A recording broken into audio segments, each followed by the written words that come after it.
At the checkout line, I paid for an elderly woman's groceries because her card was declined. She grabbed my wrist, her grip surprisingly strong, and whispered, "When your husband leaves you, do not touch the snow in the backyard. The devil cannot hide his heat." I laughed it off as senile rambling, but the next morning, standing on my porch wrapped in a thin blanket, I nearly collapsed at what I saw.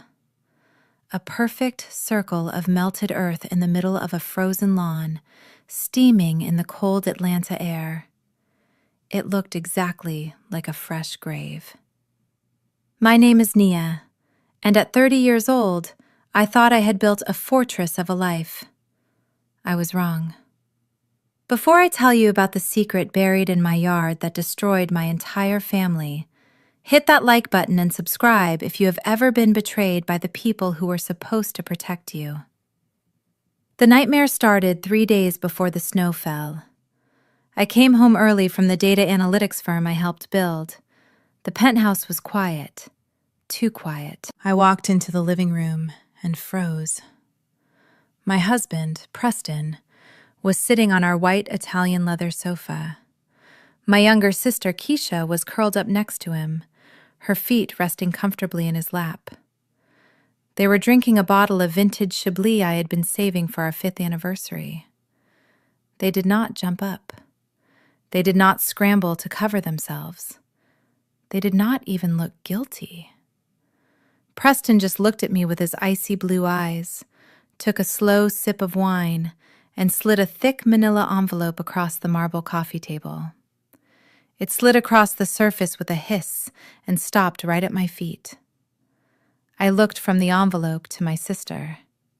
Keisha smirked, adjusting the expensive silk robe she was wearing. My robe. "You should thank us, Nia," she said, her voice dripping with fake sympathy. "You are always too boring for a man like Preston. He needs a woman who understands the spotlight, not a calculator in a skirt." I felt the blood drain from my face. I picked up the envelope. Divorce papers. The ink was already dry. Preston finally stood up, smoothing his tailored suit jacket. He looked at me like I was a low-level employee he was firing for incompetence.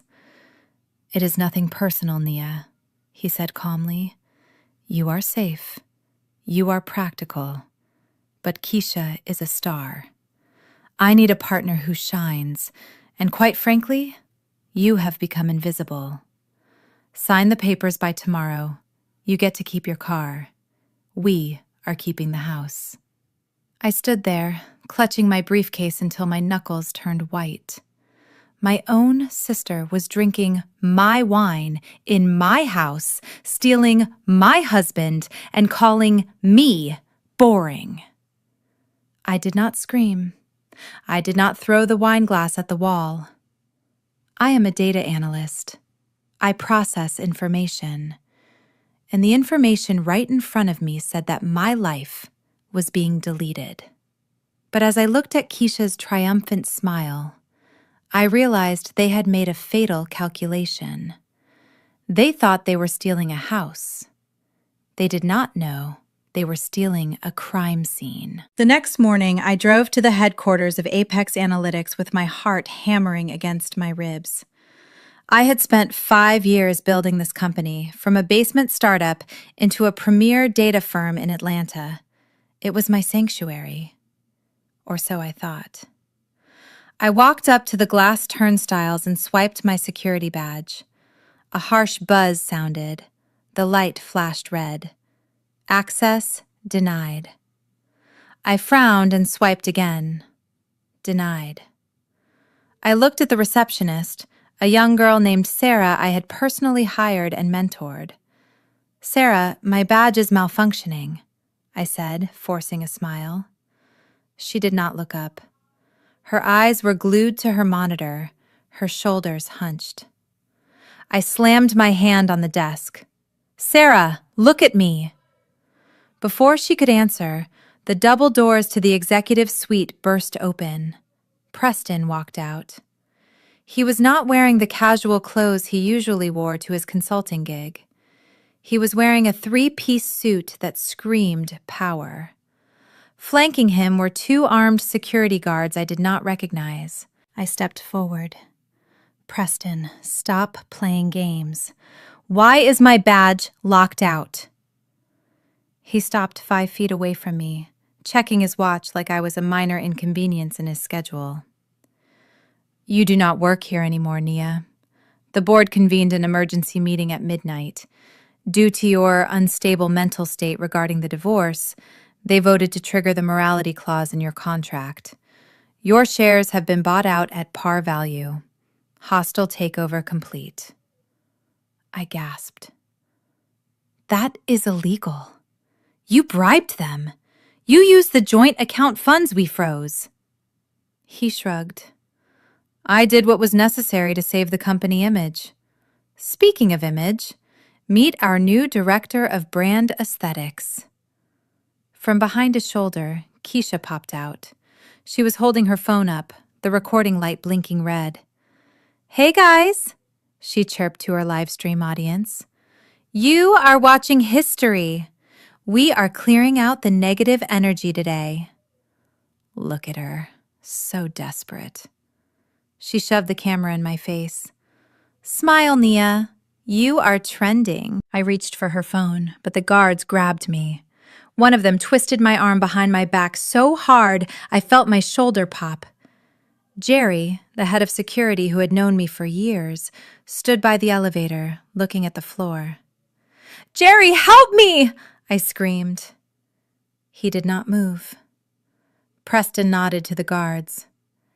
Get her out of my building. They dragged me backward, across the polished concrete floor I had picked out myself. My heels scraped against the surface, a screeching sound that silenced the entire open-plan office. 50 employees, people whose mortgages were paid because of my code, watched in silence. No one stood up. No one said a word. They were terrified of the new boss. The guards shoved me through the revolving doors and threw me onto the wet pavement. My purse landed in a puddle of dirty rainwater. Above me, on the second-floor balcony, Keisha was still filming, blowing a kiss to her followers. I sat there on the cold concrete, stripped of my title, my income, and my dignity in the span of 10 minutes. But Preston had made a mistake. He fired Nia Ward. He did not know that legally, Nia Ward did not exist to be fired. With the taste of blood in my mouth and rain soaking through my clothes, I drove to the only sanctuary I had left, my mother's house in Cascade Heights. I told myself that Vernice Ward would be furious. She was a deaconess in the church, a pillar of the community. Surely she would not stand for her oldest daughter being robbed blind by her own flesh and blood. I pulled into the driveway, my hands shaking so hard I could barely shift the gear into park. The porch light was on, casting a warm yellow glow that usually meant safety. But as I stepped out of the car, the front door flew open with violent force. I expected open arms. Instead, I was greeted by a projectile. My vintage leather suitcase, the one I kept in her guest closet for emergencies, came sailing through the air. It hit the wet grass with a heavy thud, splashing mud onto my ankles. Vernice stood on the porch, looming over me like a judge handing down a death sentence. She was wearing a silk caftan and a diamond tennis bracelet I had never seen before. It glittered menacingly under the porch light. "Do not you dare bring your drama here, Nia," she shouted, her voice cutting through the humid air. "I do not want the neighbors seeing you looking like a drowned rat." I walked toward the steps, ignoring the suitcase. "Mom, please. They took everything. Preston locked me out of the accounts. Keisha fired me. They left me with nothing." I reached out for the railing, but she moved to block the stairs. She did not look concerned. She looked annoyed. I know what happened, she said coldly. Preston called me. He told me you were making a scene. You need to grow up. I froze. You are taking his side? He is a thief. He is sleeping with Keisha. Vernice let out a sharp laugh. He is not a thief, Nia. He is a businessman. And as for Keisha, she is finally securing her future. Do you know what kind of life Preston can give her? He is a wealthy white man with connections in high finance. He can elevate this entire family. You were holding him back with your small thinking. But Keisha? She shines. She looks good on his arm. She walked down one step, leaning in close so I could smell the expensive perfume she had undoubtedly bought with Preston's bribe money. Listen to me clearly. Preston promised me a 3-bedroom condo in Boca Raton once the wedding is official. Ocean view. Floor-to-ceiling windows. I have spent my whole life taking care of you ungrateful children. I deserve to retire in luxury. I am not letting your jealousy ruin my Florida dream. My stomach twisted. You are selling me out for a condo? I whispered. She straightened up, her face hardening into stone. You are the oldest, Nia. You have always been the strong one, the mule. You can survive on your own. You have your little degrees. But Keisha needs this. She needs to be taken care of. It is your duty to sacrifice for your sister. That is what family does. So get your trash off my lawn.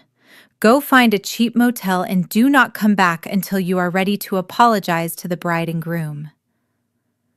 She turned her back on me and walked inside. The heavy oak door slammed shut, and the deadbolt slid home with a final metallic click. I stood there in the rain, staring at the closed door. My husband took my money. My sister took my life. And my mother had sold me for a view of the ocean. I dragged my suitcase to the car, shivering not from the cold, but from the absolute hollowness in my chest. I had nowhere to go. No friends who were not loyal to Preston, no family, just a half tank of gas and a burning rage that was starting to keep me warm. I drove aimlessly for hours until the fuel light on my dashboard pinged, a cruel reminder that I had no money to fill the tank. The temperature in Atlanta had plummeted, a rare winter freeze that turned the roads into sheets of black ice. I pulled into a desolate gas station near the old neighborhood, just to sit under the harsh fluorescent lights and think. That is when I saw her. Sitting on a rusted bench at the bus stop across the street, wrapped in a faded wool coat, was Hattie. Hattie had been our housekeeper for 20 years until Preston fired her last month for budget cuts. She had dried more of my tears than my own mother ever had. I ran across the street, my heels slipping on the pavement. "Hattie!" I called out, my voice cracking. She looked up, her eyes milky with age but sharp with recognition. She did not look surprised to see me. She pulled me onto the bench beside her, her hands warm despite the bitter cold. "I know, child," she whispered before I could speak. "I saw the news online. That man has a heart made of coal." I buried my face in her shoulder, finally letting a sob escape. "He took everything, Hattie. The house, the company. Mom even sided with him. She threw me out." Hattie stiffened. She gripped my arm, her fingers digging into my coat with surprising strength. "Listen to me, Nia. He did not take the house because he likes the architecture. He took it because of what is underneath the backyard." I pulled back, wiping my eyes, confused. "What are you talking about?" Hattie looked around nervously, checking the empty street, then leaned close. When I was cleaning the study, I saw maps, old geological maps. And I heard him on the phone talking about extraction rights. Why do you think he fired me? I was asking too many questions about the heavy equipment he was ordering. She pointed a trembling finger toward the direction of my old subdivision. It is snowing tonight, Nia. Go look at the backyard. The snow covers the lies, but it cannot cover the heat. If you want to beat him, you need to see what the ground is rejecting. I left Hattie with the last $20 I had in my glove compartment and drove to the house. My house. The windows were dark. Preston and Keisha must have gone out to celebrate their victory. I parked 3 streets away and trekked through the woods that bordered the property. The cold bit through my thin blouse, numbing my skin, but Hattie's words burned in my mind. I reached the wrought iron fence and squeezed through a gap I used to use as a teenager. The backyard was a vast expanse of white, untouched and silent, except for one spot. Near the old oak tree, in the far corner where my grandfather used to sit, there was a perfect circle of dark, muddy earth. It looked like a wound in the landscape. The snow falling from the sky melted the instant it touched the ground. Steam rose from the soil in faint, ghostly wisps. Hattie was right. The ground was hot. I stepped closer, my boots sinking into the warm mud. What was down there? A geothermal leak? A buried secret? I knelt to touch the earth, but before my fingers could graze the soil, a deafening sound shattered the silence. The perimeter alarm. I had triggered the sensors Preston had just installed. The piercing wail of the security system dropped me to my knees. It was a sound I knew well because I had coded the sensitivity parameters myself 3 years ago to protect my family. Now that same code was treating me like a hostile intruder. Before I could even stand up, the blinding beams of floodlights cut through the darkness, pinning me against the oak tree like a deer in headlights. Then came the sirens, screaming closer and closer until blue and red lights washed over the snow, turning the peaceful white yard into a chaotic strobe light show. I raised my hands, blinded by the glare. "Officers, it is a mistake!" I shouted over the noise. "I live here!" "I am Nia Ward." 2 officers stormed through the broken gate with weapons drawn. They did not see a homeowner in distress. They saw a black woman in a high-end neighborhood wearing muddy clothes in the middle of the night. One of them slammed me against the cold brick of the retaining wall. "Stop moving! You are under arrest for criminal trespass and attempted burglary." I gasped as the cold steel of handcuffs bit into my wrists, the metal instantly freezing against my skin. "Check the deed!" I screamed, my face pressed against the rough stone. "My name is on the title. I paid the mortgage." The officer did not even hesitate as he patted me down. "Dispatch already ran the address, ma'am. The sole owner is Mr. Preston Vance. We have no record of a Nia Ward residing at this property. You have no legal standing here." That is when I saw him. The French doors to the master bedroom opened above us, and Preston stepped out onto the balcony. He was still wearing his suit, holding that same glass of wine from earlier. He looked down at the scene, at his wife being manhandled by police in the mud, with the detached curiosity of someone watching a reality TV show. He did not yell. He did not ask them to stop. He simply leaned against the railing, took a slow, deliberate sip of Chablis, and offered a small, polite nod to the sergeant. That nod sealed my fate. It was his silent testimony that I was a stranger. As they dragged me toward the squad car, my boots dragging through the slush, I locked eyes with him one last time. He mouthed 2 words, clear enough for me to read even from the distance. Game over. The heavy door of the cruiser slammed shut, trapping me in the smell of stale coffee and sweat. I watched my house disappear through the wire mesh of the window. I had paid for every brick. I had designed the security system. I had planted the garden. But as we sped away toward the precinct, the terrifying reality settled in. Preston had not just changed the locks. He had rewritten reality. In the eyes of the law, Nia Ward had been erased from that property long before the handcuffs clicked shut. The holding cell smelled of industrial bleach and unwashed bodies, a scent that stuck to the back of my throat. I sat on the cold steel bench, hugging my knees to my chest, trying to stop the shivering. My expensive blouse was ruined, stained with mud and sweat, a stark contrast to the orange jumpsuit of the woman sleeping fitfully next to me. I had processed data for Fortune 500 companies, but I could not process how I ended up here. Every time I closed my eyes, I saw Preston standing on that balcony sipping his wine. 3 hours later, the heavy metal door buzzed open. Officer Miller, the one who had booked me, stood there with a clipboard. "You made bail, Ward. Your husband is waiting in the lobby." A wave of relief washed over me, followed immediately by confusion. Why would Preston call the cops only to bail me out? Was this some twisted game? Or had he finally realized he had gone too far? I gathered my things, my muddy shoes squeaking on the linoleum as I followed the officer down the hallway. Preston was standing near the exit, looking out at the dark street.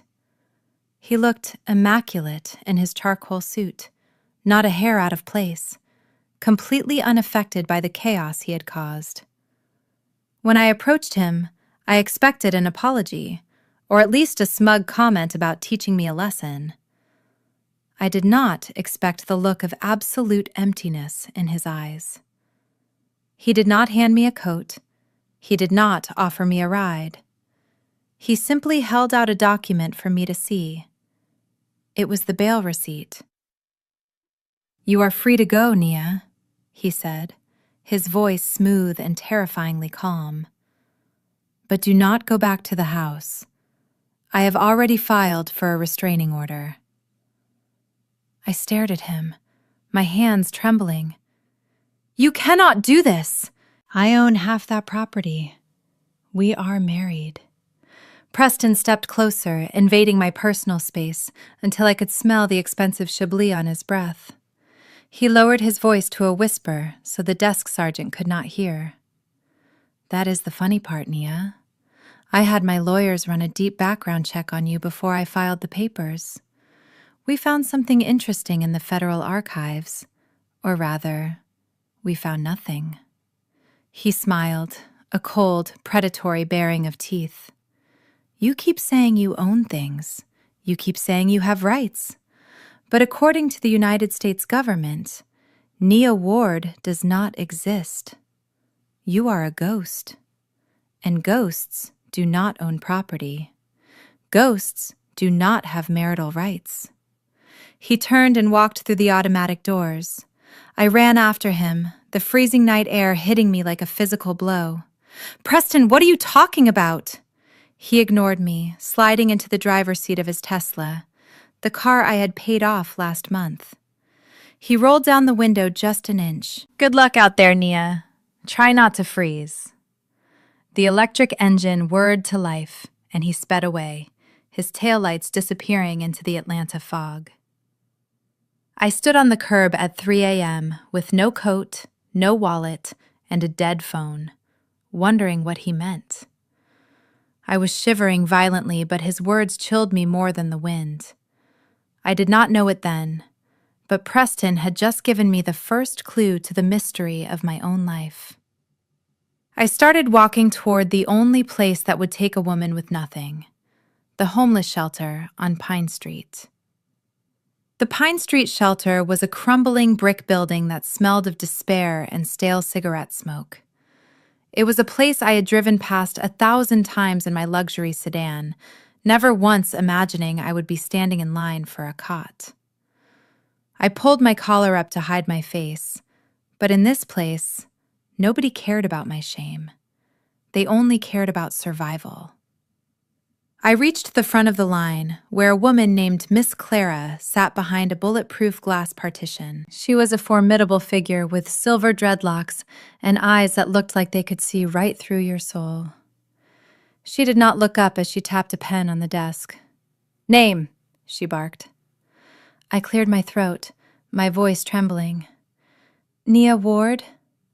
She paused, her fingers hovering over the keyboard. She looked at my muddy designer clothes, then at my face. "You are new to the system, honey." I nodded, fighting back tears. "Yes. My husband threw me out. I just need a bed for the night." She grunted and started typing.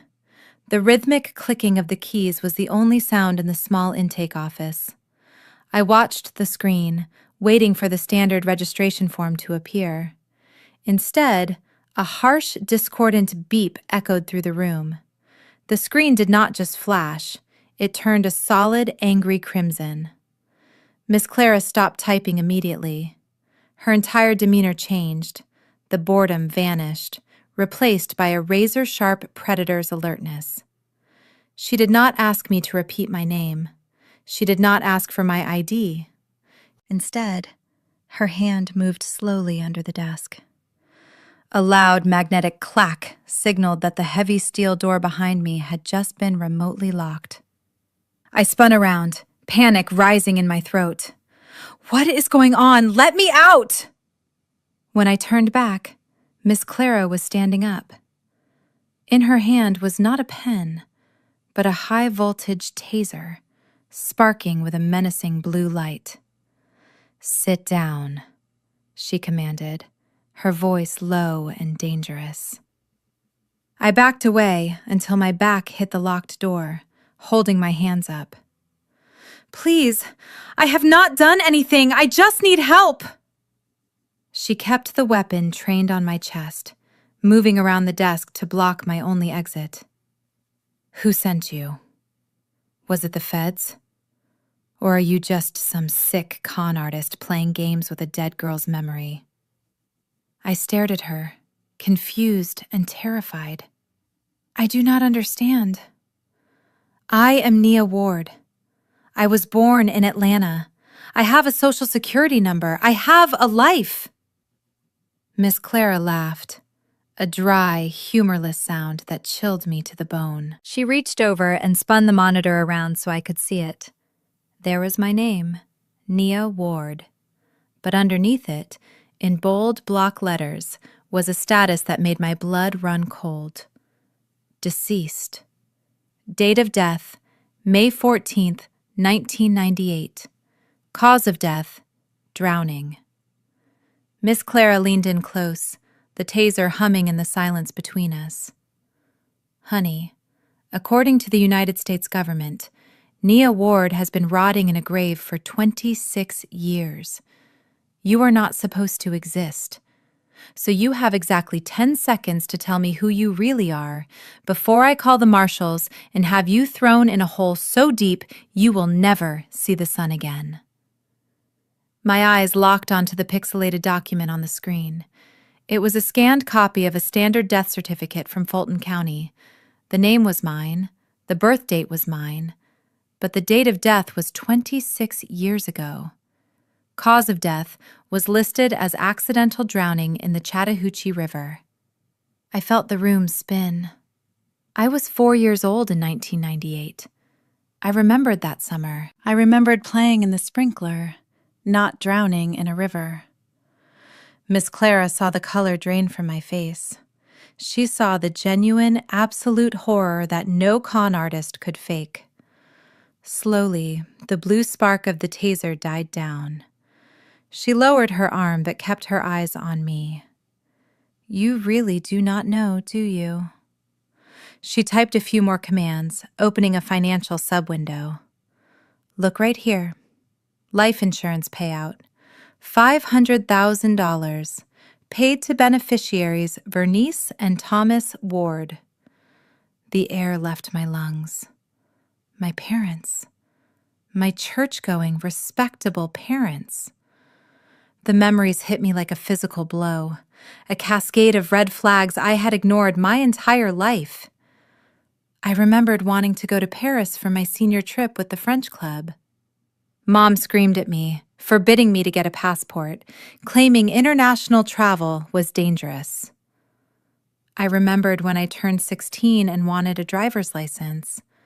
Dad insisted on driving me to a specific DMV in a rural county 3 hours away. He claimed the lines were shorter, but I saw him slip an envelope to the clerk.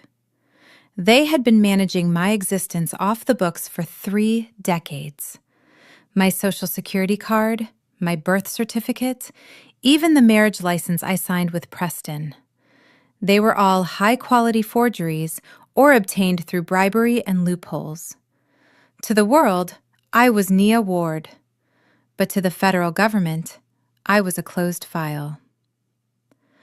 I had spent 30 years studying, working, paying taxes, and building a career, all while legally rotting in a pauper's grave. My parents had not just neglected me in favor of Keisha. They had harvested me. To them, I was worth more dead than alive. They took that $500,000 and used it to buy the house in Cascade Heights, the same house my mother just kicked me out of. They built their comfortable life, their reputation, and their golden child's future on my tombstone. Preston must have found this out during his background check. That was why he was so confident. He knew he could take everything because legally, I could not own anything.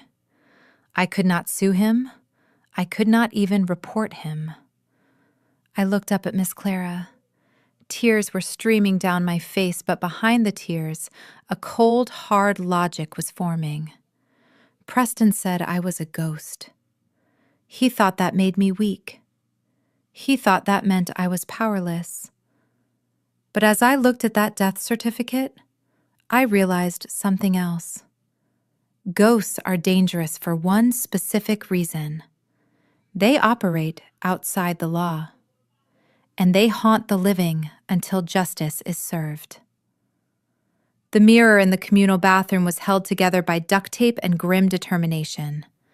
I stared at the fractured reflection of the woman staring back at me. She looked exhausted. Her hair was matted, her designer clothes were ruined, and her eyes were red from crying. But as I splashed cold water on my face, the panic that had been gripping my chest began to loosen. I looked deeper into my own eyes and realized something profound. Preston thought he had destroyed me by revealing I was a ghost. He thought he had stripped me of my rights. But he was wrong. He had not disarmed me. He had just handed me the ultimate weapon. I started to laugh. It began as a low chuckle and rose to a sound that echoed off the dirty tile walls. The woman in the stall behind me probably thought I had snapped, and maybe I had. But the logic was crystal clear.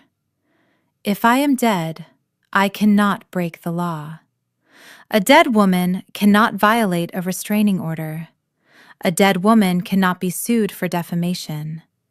A dead woman has no credit score to ruin and no reputation to protect. My parents had stolen my life to make a quick buck, but in doing so, they had given me total immunity.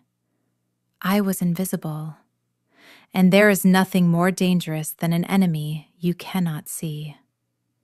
I dried my face with a rough paper towel and walked back to the intake desk. Miss Clara was still there, watching me with a mixture of pity and suspicion. She had her hand on the phone, ready to call the authorities. I placed my hands flat on her desk and leaned in. Do not call the marshals, Clara. Call a lawyer. But I do not want a corporate suit. I want a shark. I want someone who hates the system as much as you do. Clara looked at me for a long moment, assessing the new fire in my eyes. Then, slowly, a grin spread across her face, revealing a gold tooth. She put the receiver down and reached into her bag for a burner phone. "I know just the guy," she said. "He owes me a favor for keeping his little brother out of juvie." 30 minutes later, the heavy steel doors buzzed open to admit a young man who looked like he had not slept in a week. His suit was cheap polyester, his tie was crooked, and he carried a briefcase that was held together by electrical tape. This was Marcus. He was a public defender who spent his days in the trenches, fighting for people the city wanted to forget. When Clara explained my situation, the fake death certificate, the insurance fraud, the stolen property, Marcus did not look sympathetic. He looked hungry. He paced around the small office, rubbing his chin. "Let me get this straight," he said, his energy filling the room. "Your husband thinks you are powerless because you have no legal standing. Your parents are sitting on a federal felony that has no statute of limitations because fraud is an ongoing crime. And nobody is looking for you because, on paper, you are rotting in the Chattahoochee River." He stopped and looked at me, a wild excitement in his eyes. "Nia, this is not a legal disaster. This is a tactical nuke. We are not just going to sue them. We are going to dismantle their lives. We are going to use your death to bury them." We sat in that cramped office until dawn, the three of us forming an unholy alliance. A dead woman, a cynical social worker, and a lawyer with a grudge against the world. Marcus laid out the plan. We would not fight them in court, not yet. We would fight them from the shadows. We would use the very thing they used against me, my non-existence, to infiltrate, sabotage, and destroy. By the time the sun came up over Atlanta, Nia Ward, the victim, was gone. Nia the ghost was ready to go to work. We needed ammunition, and Hattie provided the nuclear warhead. We met her at a diner on the outskirts of town, away from the prying eyes of my mother's church friends. Hattie pulled a crumbling, leather-bound journal from her purse. It smelled of tobacco and lavender, the signature scent of my great-grandfather Silas. I had not seen this book since I was a child. Hattie opened it to a hand-drawn map of the Cascade Heights property. "Your great-grandfather Silas was not just a farmer, Nia," Hattie said, her voice dropping to a whisper. "He was a visionary. Everyone in 1920 thought he was foolish for buying that rocky patch of land where nothing would grow. But Silas knew what was beneath the rock. He used to tell me that the ground had a fever, that the earth was sweating money." She pointed to the drawing of the old stone well in the backyard, the exact spot where I had seen the snow melting. That well was never meant for water. Silas built it to cap a geothermal vent. But it is not just heat down there. It is lithium. A massive, high-density vein of lithium, the white gold that powers every electric car and smartphone on the planet. My jaw dropped. I looked at Marcus, who was already typing furiously on his laptop. It made sense. The heat Hattie described, the melting snow, the geological reports Preston had been secretly studying. The heat from the chemical reaction in the vein was rising to the surface. That was why the snow refused to settle. Hattie continued. Preston found the old geological surveys in the attic. I saw him reading them. He realized he was sitting on a mine worth hundreds of millions, maybe billions, but he had a problem. To start a mining operation in a residential zone, you need the signature of the absolute title holder. You need a clean deed. Marcus looked up from his screen, his eyes wide. And a dead woman cannot sign a mining permit. That is the snag. If Preston admitted you were alive, he would have to split the assets with you in the divorce. But if you stay dead, the property technically reverts to your next of kin under the specific trust clause Silas wrote. That would be your parents. But your parents are old. They would ask questions. Hattie nodded. Exactly. So Preston seduced Keisha. He convinced your parents to sign over the property rights to her as a wedding gift, claiming it was to keep the asset in the family. Once he marries Keisha, he controls her. He gets her signature on the mining contracts, and he cuts your parents out completely. He is trading a wife he cannot use for a wife he can exploit. I stared at the map. Preston was not just a cheater. He was a corporate raider, dismantling my family for mineral rights. He was going to turn my grandfather's legacy into an open-pit mine and leave Keisha with nothing but a polluted crater. But he had made one critical error.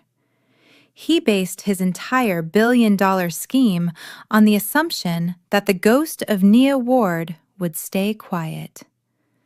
He forgot that Grandfather Silas left that journal to Hattie, not to him. And now, the ghost had the map. I sat in the corner of Marcus's cramped office, the blue light of 3 monitors reflecting in my glasses. The air conditioner rattled overhead, a stark contrast to the silent, climate-controlled server rooms I was used to. Preston thought he had stripped me of my assets, but he forgot a crucial detail. I built the cybersecurity infrastructure for his boutique hedge fund. I knew his passwords.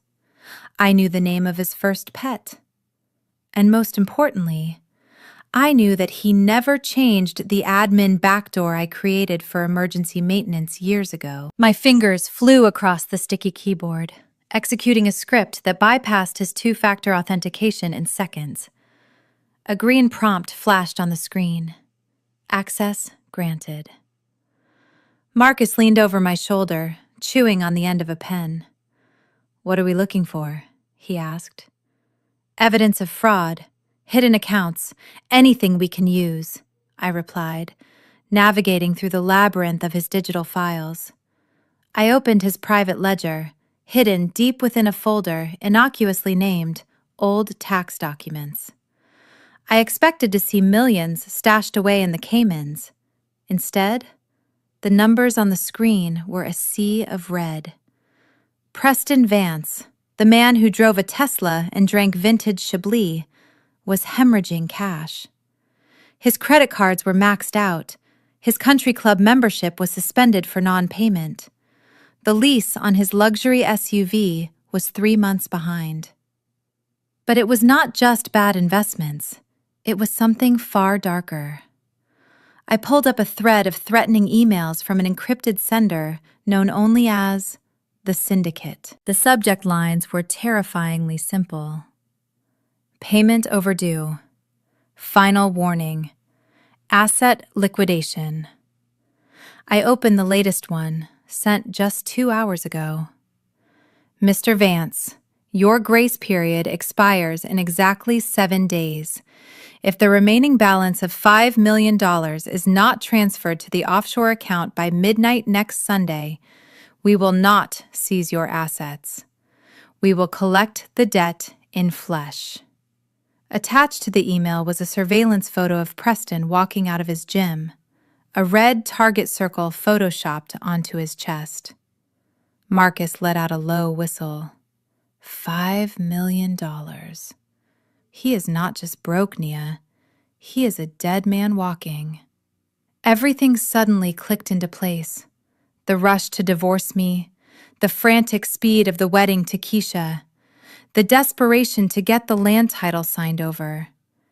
Preston was not building an empire for my sister. He was trying to save his own skin. He needed that lithium deal to pay off the sharks before they executed him. He was fronting a lifestyle he could not afford, using my family's inheritance as his bail money. I leaned back in the creaky office chair, a cold smile touching my lips as I stared at the surveillance photo. He called me boring. He called me a calculator. But this calculator just figured out his expiration date. He has a deadline, I whispered, turning to Marcus. 7 days. If he does not sell the land by then, the syndicate takes him out. Marcus looked at me, realizing the implication. So we do not have to destroy him, he said. We just have to delay him. Exactly, I said, closing the laptop with a snap. He is on a timer, and I am about to become the glitch in his system. Hey, my loves, welcome back to the channel. I hope you are manifesting abundance today, because look at what my king just put on my finger. Keisha held her hand up to the ring light, the massive stone fracturing the light into 1,000 sparkles. She tilted her head, perfecting the angle for her 200,000 followers. Preston just knows how to treat a woman who knows her worth. No more settling for dusty behavior, ladies. Level up. She blew a kiss to the camera and tapped end stream. The moment the screen went dark, the smile vanished from her face like a filter being swiped away. She slumped back onto the velvet chaise lounge, rubbing her temples.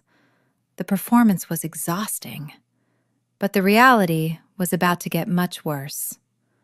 The heavy oak door slammed open. Preston stormed in, ripping his tie off as if it were choking him. He did not look like the doting fiancé she had just described. He looked like a cornered animal. His eyes darted around the room until they landed on the bright orange shopping bag sitting on the vanity. An Hermes Birkin. The trophy she had bought herself to celebrate the engagement. "What is that?" Preston barked, pointing a shaking finger at the bag. Keisha sat up, trying to maintain her bravado. "It is a gift. From me to me." "I need to look the part for the wedding photos, right? You said image is everything." Preston crossed the room in 2 strides and grabbed the bag. He upended it, dumping the $30,000 leather purse onto the floor. "Take it back," he snarled. "Take it back right now and get a refund." Keisha stood up, her voice rising. "Excuse me? You just bought $1 million ring. Why are you tripping over a bag? We are rich, Preston. Act like it." Preston laughed, a harsh, barking sound. He grabbed her wrist, pulling her close. "That ring is a prop, Keisha. Just like this apartment, just like you. We are not spending liquid cash on leather sacks. We are bleeding money until that land deal goes through. Do you understand me? You do not spend a dime unless I approve it." He released her wrist with a shove and stormed out, kicking the bag across the room as he left. Keisha stood there, trembling. She looked down at the massive diamond on her finger. Under the harsh bedroom lights, without the ring light to enhance it, the stone looked dull. It looked cloudy. For the first time, a cold knot of fear tightened in her stomach. She had betrayed her sister to secure the bag, but looking at the man storming down the hall, she realized she might have just sold her soul for cubic zirconia. She picked up her phone to call Mom, but stopped. She could not admit Nia was right. She was trapped in the castle she had stolen, and the walls were starting to close in. The weapon I chose for the first strike was not digital. It was paper. A single, crisp photocopy of the death certificate my parents had signed 26 years ago. I did not include a note. I did not include a threat. I simply highlighted the date of death in neon yellow marker and addressed the envelope to Mrs. Vernice Ward. I did not send it to Preston. Preston was a sociopath who would just burn it. I sent it to the weak link. I sent it to my mother. I parked my rental car 2 blocks away from the house I grew up in, watching through a pair of binoculars as the mail carrier walked up the driveway. It was a beautiful Tuesday morning.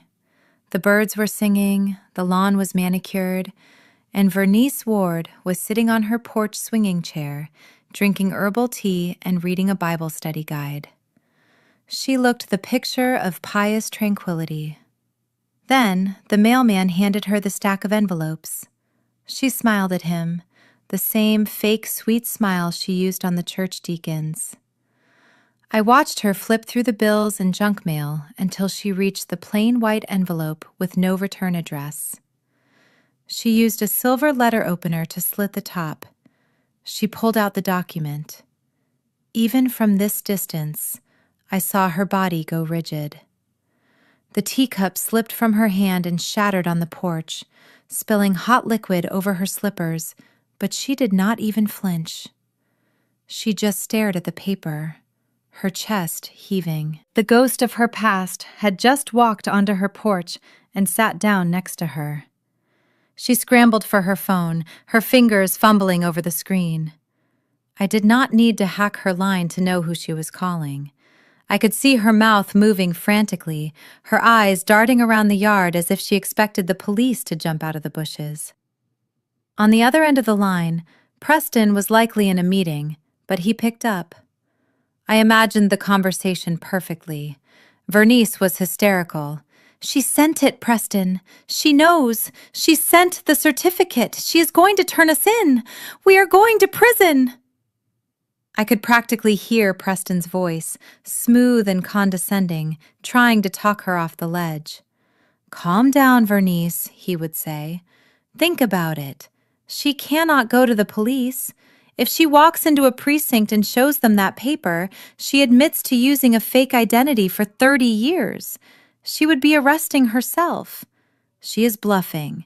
She is trying to scare you because she is desperate. She is a ghost, Vernice. And ghosts cannot testify in court without exposing their own crimes."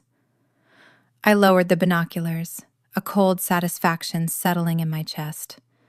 Preston was predictable. He was betting on my self-preservation. He thought I was still the old Nia, the rule follower, the woman who was terrified of getting in trouble. He thought the threat of jail time for identity fraud would keep me silent. He was right about the legal gridlock, but he was wrong about me. He did not understand that when you have lost your home, your name, and your dignity, you stop fearing consequences. He thought he had checkmated me. He did not realize I was not playing chess anymore. I was playing waiting games. And now that I had rattled the cage, I just had to wait for them to make a mistake. The next morning, Preston walked into the private wealth division of First Sovereign Bank, looking like a man who owned the world. He was wearing a navy bespoke suit and carrying a leather portfolio that contained the fraudulent appraisal documents for the land. From the security feed Marcus had tapped into, I watched him shake hands with Mr. Henderson, the senior loan officer. Preston was smiling that shark-like smile, confident that his charm would bulldoze through any red tape. He needed $5 million liquid cash by Sunday, or the syndicate would collect their debt in blood. He thought this meeting was a formality. He was wrong. I watched Mr. Henderson open the file on his desk. He did not smile back. He adjusted his glasses and looked at Preston with the kind of pity reserved for terminal patients. "Mr. Vance, I am afraid we have hit a snag." Preston laughed, a dismissive sound that echoed in the quiet office. "What kind of snag, Henderson? My credit is impeccable. The land is appraised at $50 million. Just cut the check so I can get back to my wedding planning." Henderson slid a single sheet of paper across the mahogany desk. "It is not your credit, Mr. Vance. It is the collateral. As of 9 o'clock this morning, a formal notice of dispute was filed against the property title, a lis pendens. It effectively freezes the asset. We cannot issue a mortgage on a property with a clouded title." Preston went rigid. His charm evaporated instantly, replaced by a terrifying intensity. Who filed it? Who disputed the title? The owner is dead. Henderson looked at his computer screen nervously. The claimant is anonymous, Mr. Vance, but the filing cites a federal investigation regarding insurance fraud and identity theft linked to the original deed. Until this is resolved, the bank cannot touch that land. It is radioactive. Preston stood up so fast his chair tipped over backward, crashing onto the marble floor. "That is a lie!" he screamed, his voice cracking with desperation. "There is no investigation. This is a glitch. Override it. I need that money today." Henderson reached for the silent alarm button under his desk. "I cannot override federal flagging, Mr. Vance. Please lower your voice or I will have to ask you to leave." Preston slammed his fist onto the desk, rattling the framed photos of Henderson's grandchildren. "Do you know who I am? I am Preston Vance. I am marrying into the Ward family. That land is mine. Give me the money." He was not just angry. He was terrified. He could hear the clock ticking down on his life. 2 armed security guards entered the room. They were not the polite concierge security at the front desk. These were big men who handled bank robbers. They grabbed Preston by the arms. He thrashed against them, shouting obscenities, threatening to sue the bank, to buy the building, to fire everyone. But as they dragged him through the lobby past the shocked faces of other customers, he looked small. He looked desperate. They tossed him out onto the sidewalk the same way he had tossed me out of my own company. He scrambled to his feet, straightening his jacket, trying to regain his composure. But the damage was done. He had no money. He had no loan. And he had a $5 million price on his head that was due in 6 days. As he stood there hyperventilating on the pavement, he pulled out his phone and dialed the one person he thought he could still control. He dialed Keisha.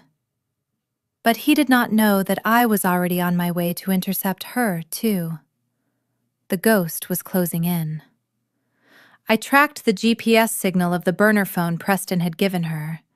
It led me to the back lot of a high-end bridal salon in Buckhead. I pulled my beat-up rental car directly behind her white Range Rover, blocking her in.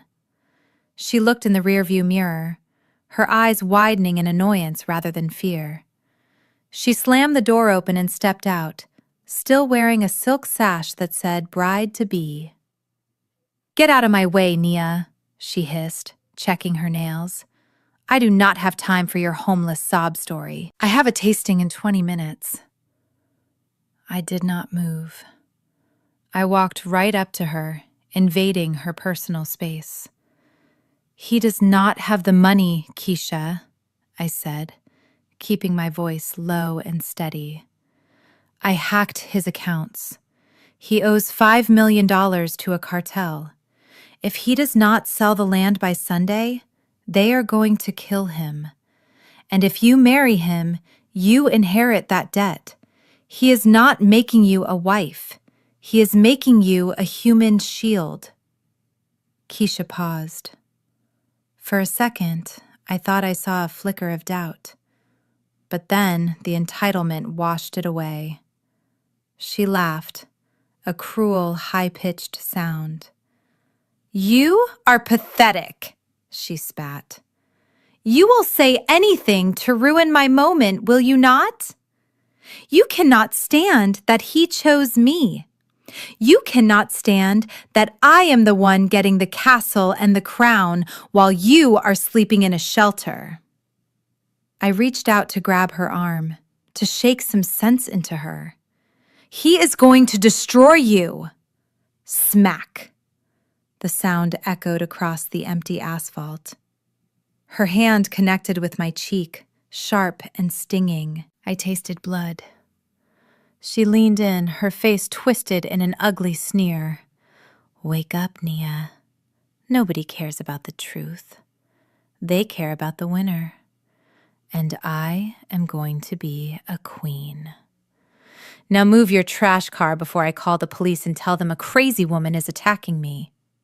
She shoved past me, got back into her Rover, and revved the engine. I moved my car, watching as she peeled out of the lot, tires screeching, leaving a cloud of exhaust in her wake. I touched my burning cheek, watching her taillights fade into the traffic. I had come here to offer her a life raft. I had risked exposure to save my little sister. But as I watched her drive toward her doom, I felt something inside me click shut. It was the final lock on the door of my conscience. I pulled out a red marker from my pocket and opened my notebook. I found the name Keisha on my list of potential allies. I drew a thick, dark line through it. She was not a victim. She was an accomplice. And accomplices get the same sentence as the villain. Preston was not just desperate. He was unraveling. The rejection from the bank had spooked him bad. He knew he could not wait for a traditional closing period on the land. He needed to stake his claim physically and publicly. So he made a manic decision that confused everyone but me. He moved the wedding up. He announced that the ceremony would take place tomorrow afternoon, right in the backyard of the estate. He spun it to the guests as a romantic impulse, a desire to start their lives together immediately. But I knew the truth. He was terrified that if he did not seal the deal legally and physically occupy that land, the syndicate would come for him before the weekend was out. He was literally building his altar on top of a mine to prove he owned it. While he was screaming at caterers to pull off a miracle in 24 hours, I was sitting in the damp storage room of the Pine Street shelter. The air smelled of mold and old cardboard, but to me, it was the perfect war room. I had scavenged parts from a recycling center and built a high-powered signal booster. My laptop screen glowed in the darkness, illuminating the stripped wires and circuit boards scattered across the table. Preston had changed the physical locks on the doors, but he was arrogant. He assumed that because he held the remote control, he owned the system. He forgot that I was the one who installed the smart home network. I was the one who coded the firewalls. And I was the one who left the back doors open. I initiated the connection sequence. The progress bar crawled across the screen. 20%. 50%. Access granted. Just like that, I was inside. I cycled through the security cameras. I watched as workers rolled out expensive white carpets over the muddy patch in the backyard, trying to hide the melting snow and the geothermal heat. They were setting up the archway directly over the lithium vent. It was almost poetic. I minimized the camera feed and opened the infrastructure controls.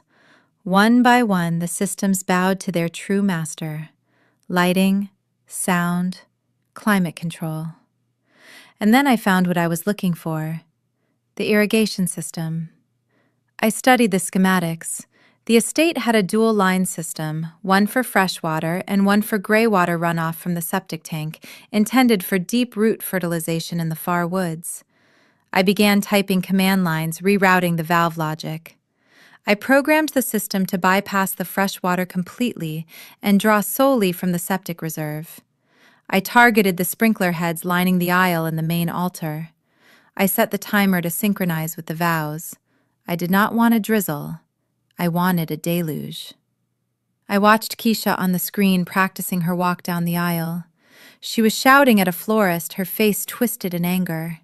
She looked miserable, but determined.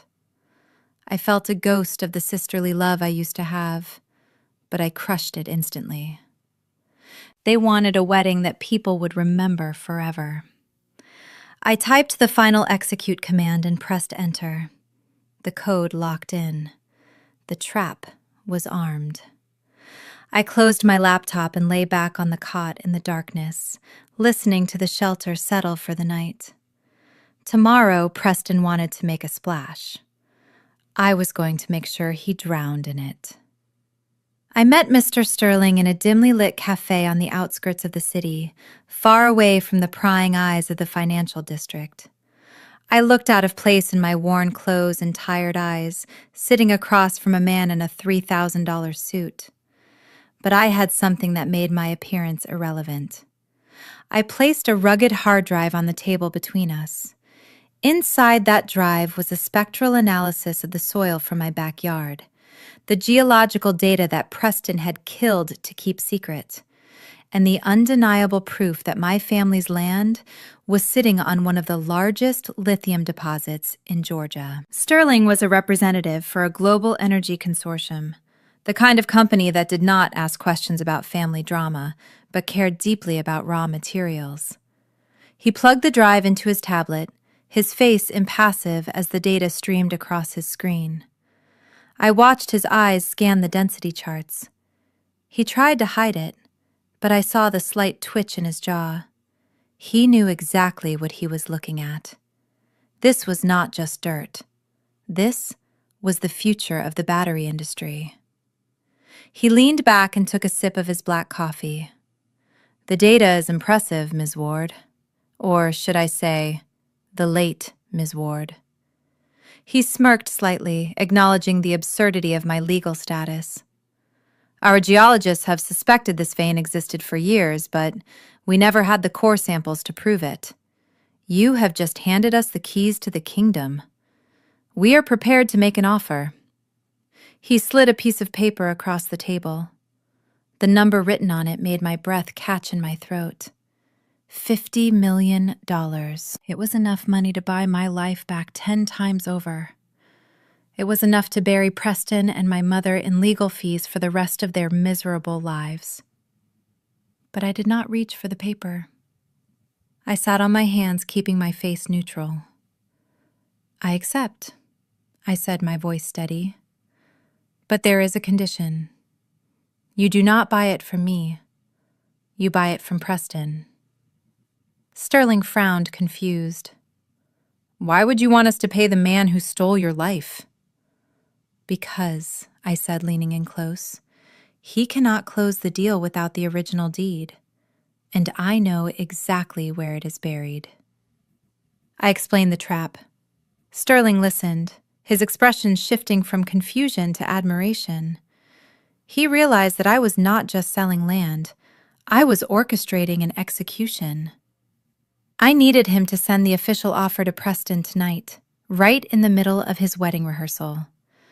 I needed the offer to be contingent on producing the original localized deed, which was inside the black box buried under the altar. Sterling tapped his pen on the table, considering the risk.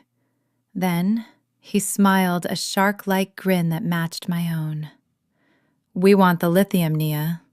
If destroying your ex-husband is the price of doing business, then consider it done. We will send the offer at 8 o'clock sharp, with a clause that requires immediate physical verification of the deed." He stood up, shaking my hand.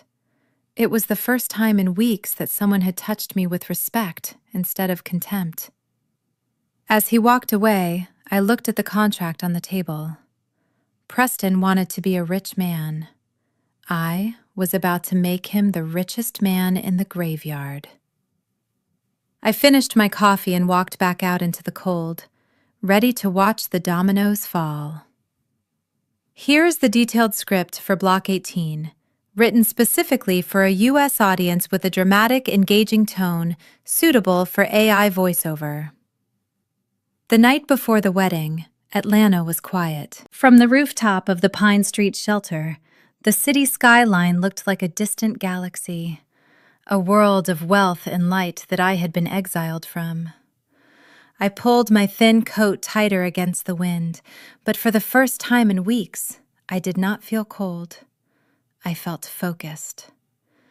Down below, the city slept, unaware that a war was about to start in the morning. I looked at the burner phone in my hand. The timer I had set on the irrigation system was counting down silently. 14 hours until the I-dos. 14 hours until the sprinklers turned a fairy tale wedding into a hazardous waste site. 14 hours until Preston realized that the woman he erased was holding the eraser. My phone buzzed. It was a text from Marcus. "The paperwork is ready. Sterling sent the offer. The trap is set. Get some sleep, Ghost." I didn't sleep. I couldn't. Instead, I thought about the little girl I used to be. The girl who desperately wanted her mother's approval. The girl who worked double shifts to buy her sister nice things. The girl who trusted a man because he bought her flowers. That girl was dead. Preston was right about one thing. Nia Ward, the victim, didn't exist anymore. She drowned in a river of betrayal. The woman standing on this roof was something else entirely. I remembered the look in Keisha's eyes when she slapped me. She called me jealous. She thought I wanted her life. She didn't understand that I didn't want the castle. I wanted to burn it down. I wasn't fighting for a seat at their table anymore. I was fighting to flip the table over. I closed my eyes and visualized the plan one last time. Every variable was accounted for. Every exit was blocked. Preston was walking into a minefield of his own making, and I was holding the detonator. They thought they could bury me in a pauper's grave and move on. They forgot that when you bury a seed, it doesn't die. It grows. And tomorrow, they were going to harvest exactly what they planted. I turned away from the skyline and walked back toward the stairs. I was done crying. I was done begging. Tomorrow, I wasn't going to be the ex-wife or the sister. I was going to be the consequence. The silence of the night felt heavy, like the calm before a storm. And as the first light of dawn began to crack the horizon, I whispered into the wind, "Ready or not, here I come." The wedding of the century looked perfect from the high-definition drone feed I was watching on my laptop screen. Preston had outdone himself. He had covered the muddy, heat-leaking patch of earth with a raised platform adorned with thousands of imported white roses. The scent of flowers was meant to mask the sulfur smell of the lithium vent below, a final layer of perfume on a rotting corpse. The guests were the elite of Atlanta. Politicians, bankers, and socialites sitting on white Chiavari chairs, unaware they were merely props in Preston's desperate play for survival. Keisha walked down the aisle to the sound of a live string quartet. I had to admit, she looked stunning. Her custom Vera Wang gown was a cloud of silk and lace, a dress that cost more than 4 years of my college tuition. She reached the altar where Preston stood, looking like the king of the world. He believed he had pulled it off. He had the girl, the land, and the image. The officiant, a bishop my mother had charmed, raised his hands. "We are gathered here today," he boomed, "to join this man and this woman in holy matrimony." I glanced at the timer on my screen. 3, 2, 1, execute. A low subterranean rumble shook the ground beneath the guests' feet. A few people looked around nervously, thinking it was thunder. Then, with a mechanical hiss that sounded like 1,000 snakes striking at once, the perimeter sprinkler heads popped up. But thanks to my recoding of the valve logic, they did not draw from the freshwater reservoir. They drew directly from the septic overflow tank, a reserve of gray water and waste that had not been pumped in a decade. Thick, black sludge erupted into the air in perfect, high-pressure arcs. It was not a mist. It was a deluge. The first jet hit Keisha square in the chest with the force of a fire hose. The impact knocked her back a step, and the pristine white silk turned an instant, horrifying shade of brown. She froze for a split second, her brain unable to process the reality, before the smell hit her. It was a stench of pure rot and decay that made the cameraman retch audibly on the live stream. Pandemonium broke out. The sprinklers oscillated with ruthless precision, spraying the front row of VIPs. Senators and influencers scrambled over chairs, slipping and sliding in the sudden swamp. Their screams were not of joy, but of absolute disgust. "My eyes! It burns!" someone shouted as the black water coated them. Preston stood at the altar, dripping with filth. He did not run. He stood frozen, wiping the muck from his eyes, staring directly at the security camera mounted on the oak tree. He knew. In that moment of absolute humiliation, amidst the gagging guests and his hysterical bride, he knew this was not a malfunction. This was a message.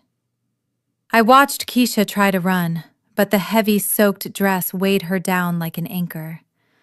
She tripped, falling face first into the mud, thrashing and screaming as her fairy tale turned into a toxic nightmare. I took a sip of lukewarm water in the shelter, feeling a cold satisfaction. They wanted to treat me like trash. Now, they were wearing it. The ceremony was officially washed out, but the real show was just beginning. The silence that followed the sewage explosion was short-lived. As the guests stood there, dripping in filth and gasping for air, a high-pitched feedback screech tore through the massive concert speakers flanking the altar. Everyone covered their ears. The 20-foot LED screen, which was supposed to be displaying a montage of Preston and Keisha's romantic journey, flickered violently. The image of them kissing on a yacht distorted, pixelated, and then vanished. In its place, a grainy, high-definition video appeared.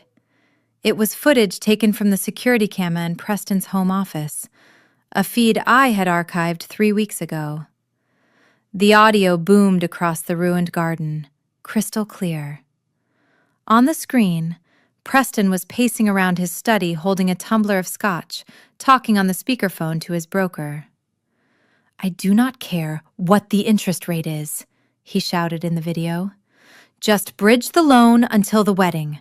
The girl is an idiot. She will sign whatever I put in front of her." A collective gasp went through the crowd. In the mud, Keisha wiped the sludge from her eyes, staring up at the giant image of her fiancé. The video continued. The broker on the line asked about the family. Preston laughed, a cruel, mocking sound that echoed off the trees. "The mother? Vernice? She is a greedy old hag. I promised her some condo in Florida just to get her to shut up. She actually thinks I have the money. I am going to dump her in a state-run nursing home the second the ink is dry on the deed. And Keisha? She is just a signature with legs. A cash cow. Once I get the mineral rights, I will divorce her and take half of whatever is left. She is too stupid to read a prenup anyway." Preston stood at the altar, his face draining of all color. He looked like a ghost. He lunged for the power cords, frantically trying to unplug the system, but the cables were zip-tied to the steel truss. He was powerless to stop his own confession.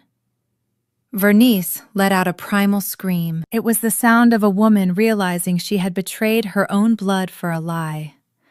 She charged toward the altar, her expensive dress heavy with muck, slipping and sliding as she tried to reach Preston. "You liar!" she shrieked, clawing at the air. "You said you loved us. You said we were partners." The guests had seen enough. This was not just a disaster.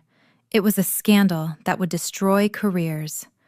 Senators, bankers, and socialites began to flee, stepping over the ruined flowers and overturned chairs to get to their cars. Nobody looked back. Nobody offered help. They just wanted to distance themselves from the stench of the Ward family. Within minutes, the garden was empty, save for the 3 people who had conspired to ruin my life. They were left alone in the wreckage of their own greed, covered in waste, while the video of Preston played on a loop, laughing at them from above. I closed my laptop in the shelter, feeling a cold, hard knot loosen in my chest. The family was not just broken. It was atomized. But I was not done. The emotional destruction was complete. Now, it was time for the financial execution. Preston stood in the middle of the ruined garden, his Italian suit dripping with sludge, watching the last taillights of his wealthy guests fade down the driveway. He was trembling, not from the cold, but from the adrenaline of a man who knows he is already dead. The humiliating video had stopped playing, but the silence that followed was louder than the screams. Keisha was sobbing on the ground, wiping muck from her face, while Vernice sat on an overturned chair, staring into the abyss of her own foolishness. Then, a sound cut through the silence. A sharp, cheerful ping from Preston's pocket. It was his priority notification tone, the one reserved for wire transfers and high-stakes deals. He fumbled for his phone with shaking, slippery hands. I watched from my laptop screen as he wiped the screen on his sleeve and squinted at the message. His eyes went wide. The color returned to his face in a rush. He let out a choked laugh, then a shout. "We're saved!" he yelled, holding the phone up to the sky like a religious artifact. "Look at this!" He ran over to Keisha and yanked her up by her arm, ignoring her wince of pain. "Stop crying, you idiot! Look! It is the consortium. They just emailed. They want the land. Tonight." I knew exactly what the email said because I had drafted it myself. It was a formal offer letter from the fictional Apex Mineral Group, offering $50 million in immediate liquidity for the mineral rights. But there was a catch, highlighted in bold text. Due to the volatile nature of the lithium market, this offer expires in 3 hours. Funds will be released upon physical verification of the original geological survey box, known as the Black Box, historically buried at the survey site, the well, to prove pre-zoning compliance. 50 million, Preston gasped, his greed instantly overriding his shame. That pays off the debt. That buys us a new life. We can move to Europe. We can leave this mess behind. He turned to Keisha, his eyes manic. "We need that box. It is under the altar." Keisha pulled away, shivering. "Are you crazy? It is freezing, and the ground is disgusting. We can't dig now." Preston's face darkened. He grabbed her face, his fingers digging into her cheeks. "You do not get it, do you? If I do not wire $5 million to the syndicate by midnight, they are not going to sue me. They are going to skin me alive. And since you are my fiancé, guess who they come for next?" He shoved her toward the shovel that the landscaping crew had left behind. "Start digging, Keisha. We are not leaving this spot until we find that box." I watched them on the screen, 2 figures in a ruined garden, covered in waste, preparing to dig for their salvation. They did not know they were digging their own graves. The black box was down there, all right. I had buried it myself 2 nights ago. But it didn't contain a geological survey. It contained the truth that would put them behind bars forever. I closed the email window and opened the police scanner. It was time to make the final call. The bait was taken. Now I just had to wait for the trap to snap shut. The temperature dropped to 20 degrees, turning the sewage-soaked mud into a semi-frozen slush that crunched underfoot. The floodlights from the security system cast long, distorted shadows across the backyard, turning the ruined wedding arch into the mouth of a cave. Preston was no longer the suave businessman. He was a feral animal. He had ripped off his ruined suit jacket and rolled up his sleeves, his forearms smeared with black grime. He shoved a heavy landscaping shovel toward Keisha. "Dig," he commanded, his voice raw from screaming. "The ground is softest near the vent. Start there." Keisha stood, shivering violently, her teeth chattering so hard she could barely speak. The once glamorous bride looked like a survivor of a shipwreck. Her designer dress was heavy with freezing water, dragging her down. "Preston, please," she sobbed, hugging her arms to her chest. "I can't feel my fingers. It is 5 below zero. We need to go inside. We can look in the morning." Preston laughed, a manic, terrifying sound. "The morning? There is no morning, you stupid girl. The offer expires in 2 hours. If we do not have that box when the courier arrives, we are dead. Do you understand? Dead. Now pick up the shovel, or I will bury you in this hole myself." He grabbed her by the back of her neck, forcing her down toward the mud. Keisha screamed, a sound of pure terror that finally snapped Vernice out of her shock.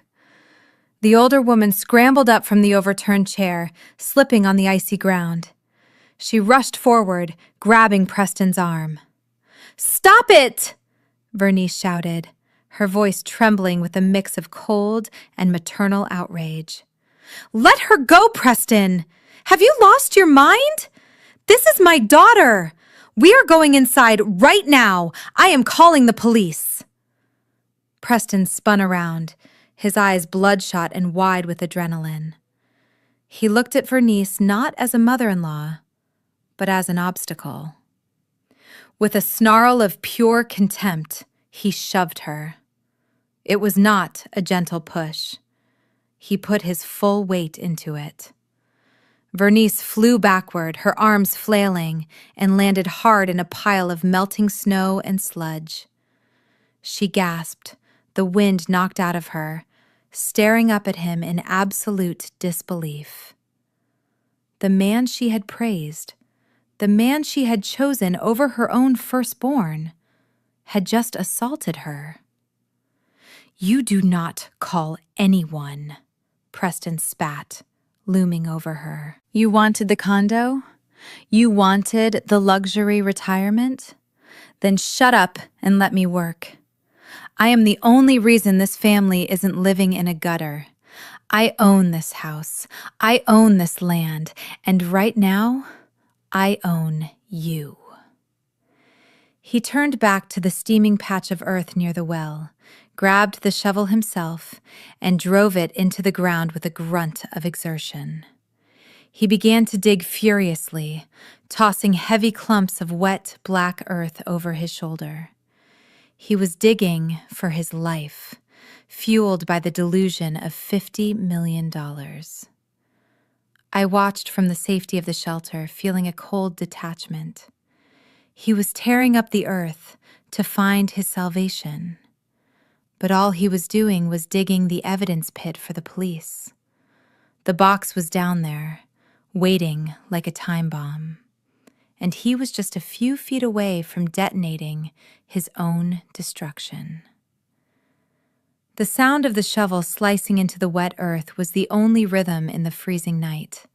Thud, squelch, toss. Thud, squelch, toss. Preston was waist-deep in the hole now, a pit that looked less like a treasure hunt and more like a grave. The security floodlights cut through the steam rising from the ground, casting long, erratic shadows that danced against the fence line.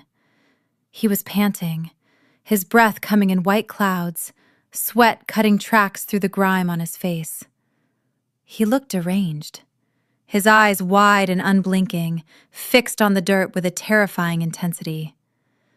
Keisha was on her knees at the edge of the pit, pawing at the loose soil with her bare hands. Her fingernails, manicured to perfection just yesterday, were broken and bleeding. Her wedding dress was a ruined heap of brown sludge, stiffening in the freezing air. She was weeping, a low, constant keen of physical misery. "My hands," she sobbed, holding them up. "They are burning, Preston.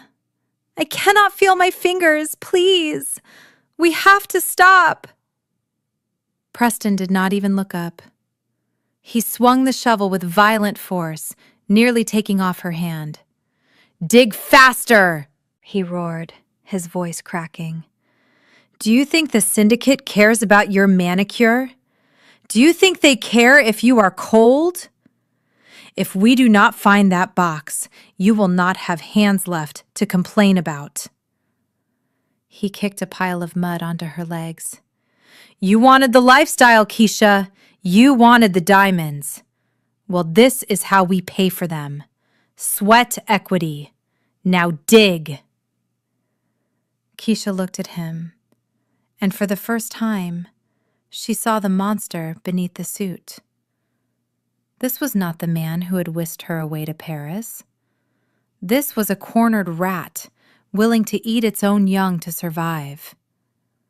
She wiped her nose on her muddy shoulder, shivering so hard her teeth clicked together. She realized with a sick, sinking feeling that if she stopped digging, he might actually kill her right here and bury her in the hole. She reached back into the freezing muck, sobbing quietly, scraping at the earth until her fingers were raw. Vernice watched from the porch steps, clutching her bruised arm where Preston had shoved her. She wanted to help. She wanted to scream, but fear glued her to the spot. She was watching the total degradation of her golden child. The daughter she had groomed to be a trophy wife was now a slave in a mud pit. Suddenly, the shovel hit something hard. A metallic clang rang out, sharp and distinct against the dull thuds of the dirt. Preston froze. He dropped the shovel and fell to his knees, clawing frantically at the soil like a dog. He brushed away the layers of clay until the beam of the flashlight reflected off a metal surface. "I found it," he whispered, his voice trembling with hysteria. He looked up at Keisha, his face a mask of triumph and madness. "I found it! We are rich!" He grabbed the handle of the rusted metal box and heaved it out of the hole, cradling it against his chest as if it were his firstborn child. He did not care that he was covered in sewage. He did not care that his wife was hypothermic. He only cared that he held the key to his $50 million. He scrambled out of the hole, slipping on the mud. "Get the laptop!" he screamed. "Get the courier on the phone! We are closing this deal right now!" They stumbled into the kitchen, a trio of mud monsters invading a showroom of luxury. Preston hoisted the heavy iron box onto the pristine white marble island. It hit the stone with a dull, heavy thud, leaving a smear of black sludge and rust on the surface. The room was warm, but the air felt suffocatingly tight. Keisha stood by the refrigerator, wrapped in a cashmere throw she had pulled from the sofa, her teeth still clicking together like castanets. Vernice leaned against the counter, clutching her chest, her eyes fixed on the rusted metal container as if it were the Ark of the Covenant. Preston ignored them both. He was vibrating with a manic energy, his pupils dilated to black saucers. He wiped his muddy hands on his ruined shirt and glared at the heavy padlock sealing the box. It was an old industrial lock, fused shut by years of corrosion and moisture. A normal man would have looked for bolt cutters. Preston went to the utility drawer and pulled out a heavy steel hammer. He did not hesitate. He raised the hammer and brought it down with a primal grunt. The sound of metal striking metal rang out like a gunshot, echoing off the high ceilings. Sparks flew, landing on the expensive cabinetry. He swung again and again. With every blow, he was not just hitting a lock. He was striking back at the bank that rejected him, the guests that fled, and the invisible force that had been tormenting him for weeks. He was bludgeoning his way to freedom. "Is it opening?"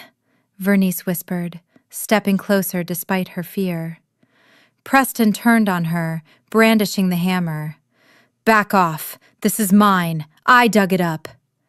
He turned back to the box, breathing hard, sweat dripping from his nose onto the rusted metal. One final, desperate swing connected with the shackle of the lock. With a sharp crack, the corroded metal gave way.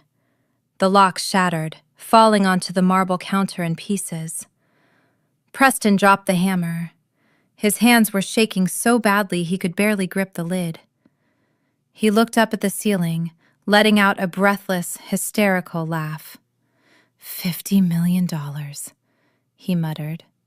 "We are going to be legends, Keisha. We are going to buy the whole world."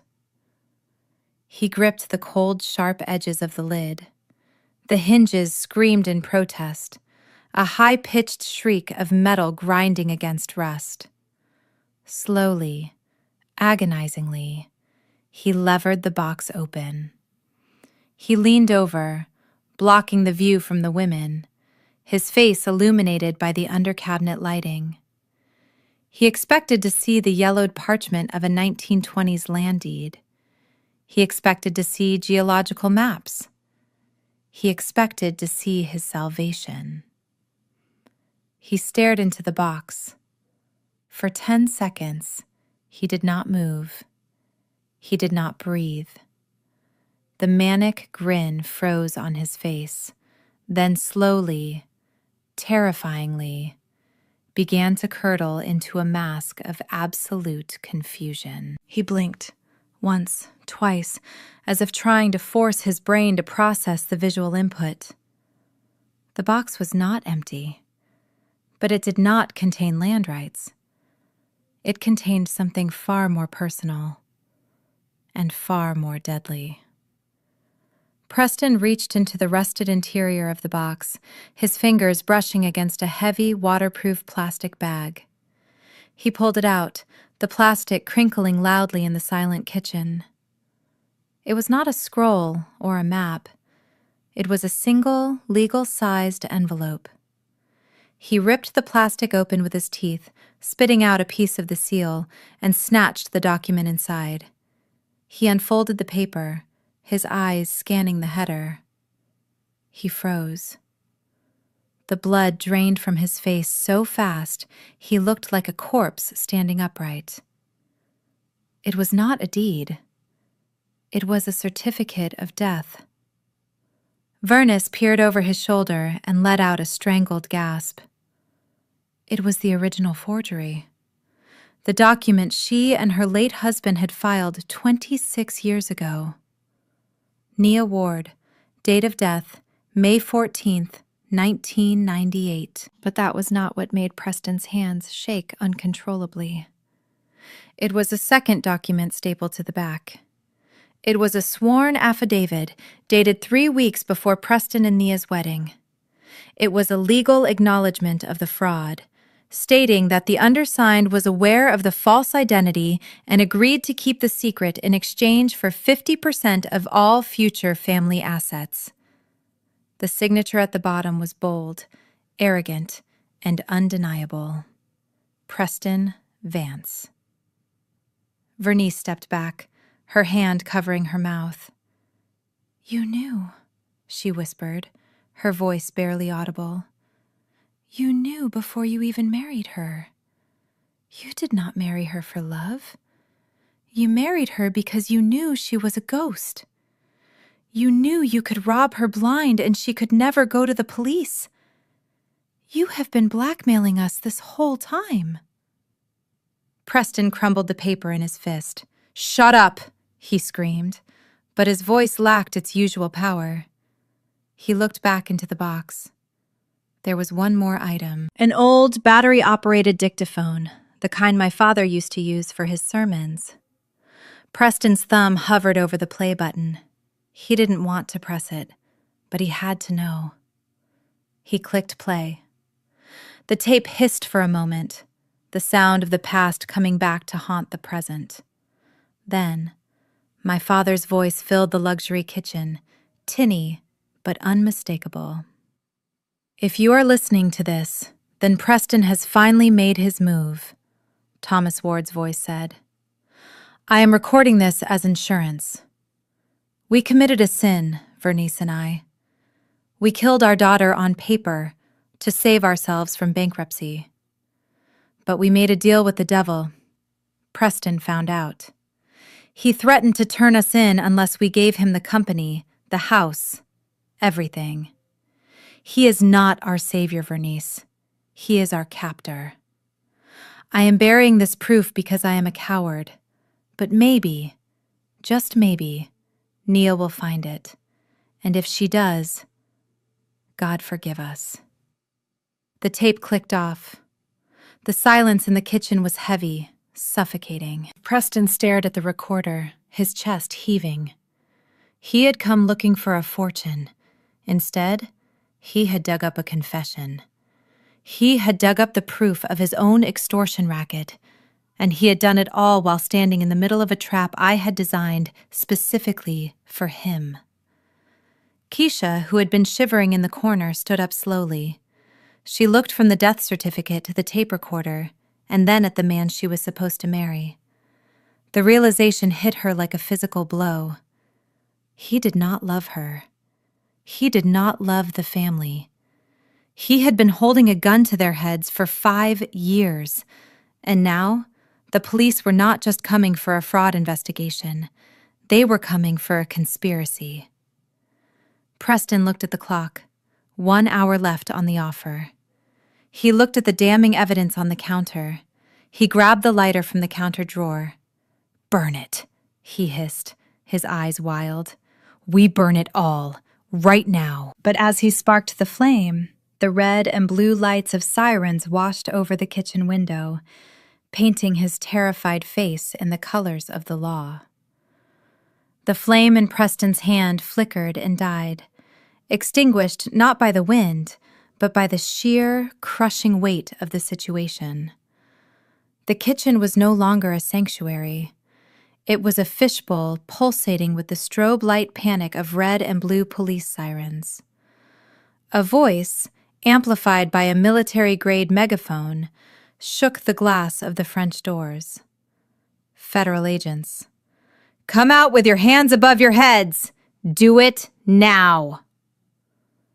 Preston looked at the lighter, then at the death certificate, and finally at the terrified women. He knew it was over. There was no time to burn the evidence, and even if he did, the house was surrounded. He dropped the lighter. It hit the floor with a pathetic clack. Slowly, defeated, he raised his muddy hands. He marched Keisha and Vernice out through the shattered doors and into the freezing backyard, the scene of his ruined wedding. The garden was transformed. It was no longer a party venue. It was a tactical operation zone. Dozens of agents in windbreakers emblazoned with FBI and Economic Crimes Division had their weapons trained on the trio. The mud on Preston's face began to freeze, cracking as he shivered. But he did not look at the guns. He looked past them. From the edge of the dark woods, beyond the perimeter of the police line, a new light cut through the gloom. It was not the harsh strobe of a siren, but a steady, blindingly bright, high-intensity floodlight. It turned the night into noon. The agents lowered their weapons slightly, parting like the Red Sea to create a path. And then she walked out. I stepped into the circle of light, the gravel crunching softly beneath my heels. I was not hiding anymore. I was not the woman in the shelter. I was not the muddy, broken wife he had thrown onto the street. I was wearing a pristine, tailored white wool coat that glowed against the darkness, a stark, violent contrast to the sewage-covered figures shivering before me. My hair was pulled back, my makeup was flawless, and my expression was one of absolute, icy calm. I stopped 5 feet away from them, close enough to smell the stench of their greed. Preston stared at me, his jaw slack. He blinked rapidly, as if his brain refused to process the image. He had spent weeks convincing himself I was a ghost, a non-entity, a legally dead variable in his equation. But ghosts do not wear Italian wool. Ghosts do not bring the Federal Bureau of Investigation to a wedding. I reached into my pocket and pulled out a pair of sunglasses, sliding them on despite the darkness, shielding my eyes from the glare of his destruction. I tilted my head, looking him up and down, at the mud in his hair, the fear in his eyes, and the handcuffs that an agent was currently snapping onto his wrists. "Hello, ex-husband," I said, my voice cutting through the winter air, smooth and sharp as a razor blade. "You look like you have been working hard. Were you looking for me, or were you just digging your own grave?" Preston lunged forward, a guttural sound of rage escaping his throat, but 2 agents slammed him back onto the hood of a squad car. Keisha let out a sob, hiding her face in her hands, unable to look at the sister she had betrayed. Vernice just stared at the ground, finally realizing that the daughter she had killed for profit had just come back to life to bury her. I turned to the lead agent, a man I had been debriefing for the last 48 hours. "Officer, I believe you will find the evidence you need in that black box on the kitchen counter. It contains a confession to federal insurance fraud, identity theft, and extortion. Oh, and add attempted murder to the list. I think the heater in the guest house was tampered with, too."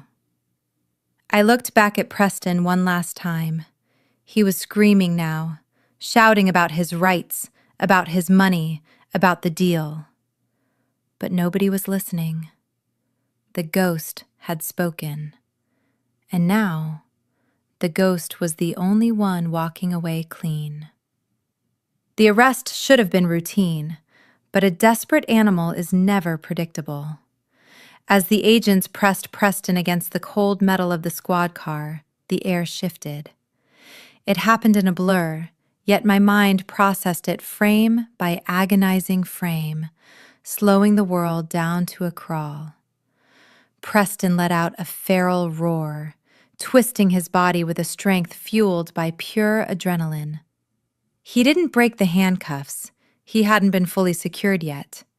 In the chaos, his hand snatched a tactical blade from the belt of the agent wrestling him. With a movement too fast for the mud-slicked officers to counter, he spun around. He didn't lunge for me. He lunged for the person closest to him.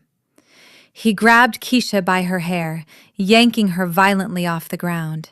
She screamed, a sound that tore through the night, but it was cut short as Preston pressed the serrated edge of the knife against her carotid artery. "Back off," he screamed, his voice shredding the silence. The agents froze, weapons raised, forming a tense semicircle around the maniac and his bride. I stepped back into the shadows, watching the scene unfold with a detached horror. Time seemed to suspend. I saw the steam rising from Keisha's terrified breath. I saw the whites of her eyes, wide and pleading, fixing on mine. For the first time, she wasn't looking at me with envy or contempt. She was looking at me like a little sister, realizing that the monster wasn't under the bed.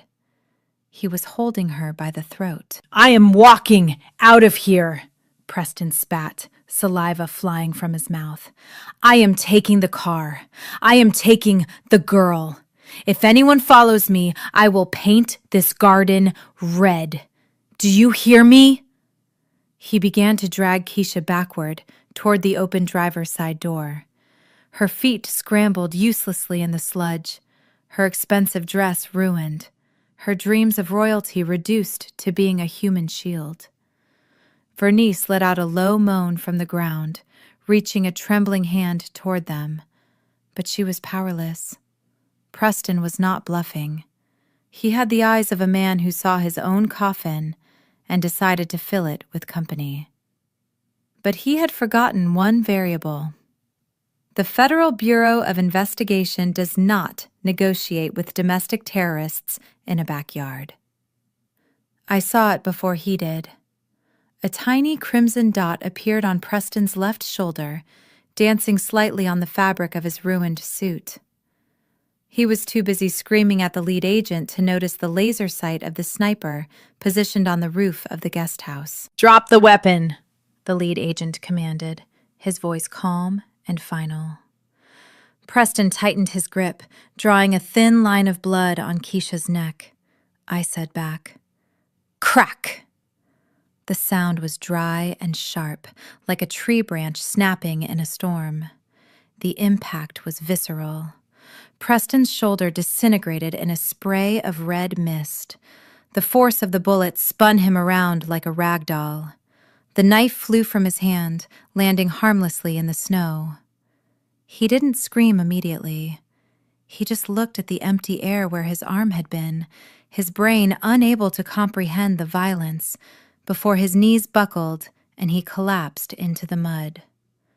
Keisha fell with him, scrambling away on her hands and knees the second she hit the ground. She didn't run to the police. She didn't run to me.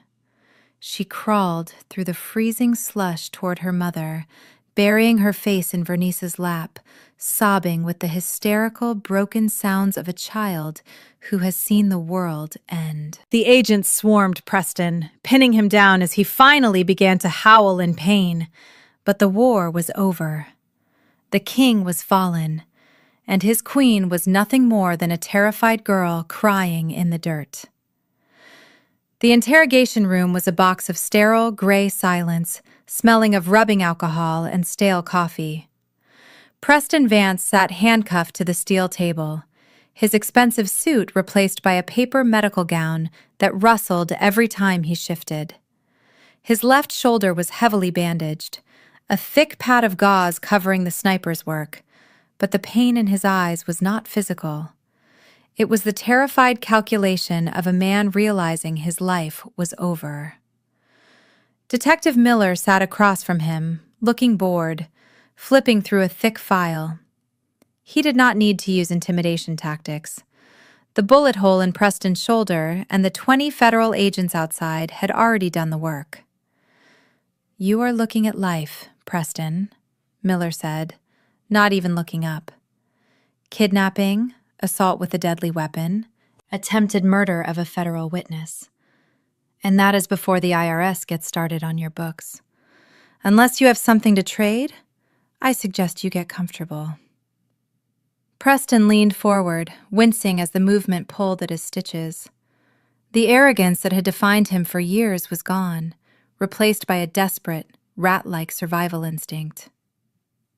"I can give you the head of the snake," he rasped, his voice dry and cracking. "I am just the middleman. The fraud did not start with me. It started 26 years ago." He nodded toward the one-way mirror, knowing exactly who was being held in the next room. It was Vernice. She is the architect. She is the one who filed the false death certificate. I was just a kid when Nia supposedly drowned. Vernice and her husband set it up. They took the insurance money. They built that house on blood money. When I found out, she begged me not to tell. She told me to marry Keisha. She said if I kept the secret, she would sign over the mineral rights. I watched from the observation room, standing in the shadows. It was a masterclass in cowardice. The man who had claimed to be the patriarch, the protector, was now serving up his mother-in-law on a silver platter to shave a few years off his sentence. He detailed every conversation, every bribe, every moment Vernice had prioritized her bank account over her daughter's existence. He painted her not just as an accomplice, but as the mastermind who had groomed him into the conspiracy. Miller wrote everything down, his pen scratching loudly against the paper. So you are saying Vernice Ward coerced you? Preston nodded vigorously, sweat dripping from his nose. Yes. She is the one who wanted the Florida condo. She is the one who told me Nia was a non-person. She said, and I quote, "Nobody cares about a dead girl." I was just trying to keep the family afloat. I turned away from the glass. Across the hall in interview room B, I knew Vernice was singing the exact same song, blaming Preston for corrupting her innocent family. They were no longer allies. They were hungry dogs in a pit, tearing each other apart to see who could climb out on top of the other's corpse. I had destroyed them without firing a single shot. I simply turned on the lights and let them destroy themselves. The conference room of the law firm was a sanctuary of silence, insulated from the chaos of the outside world by thick oak paneling and floor-to-ceiling bookshelves. Marcus sat at the head of the mahogany table, looking less like the scrappy public defender I had met in the shelter and more like the high-powered shark he had become. He placed a thick, leather-bound ledger in front of me.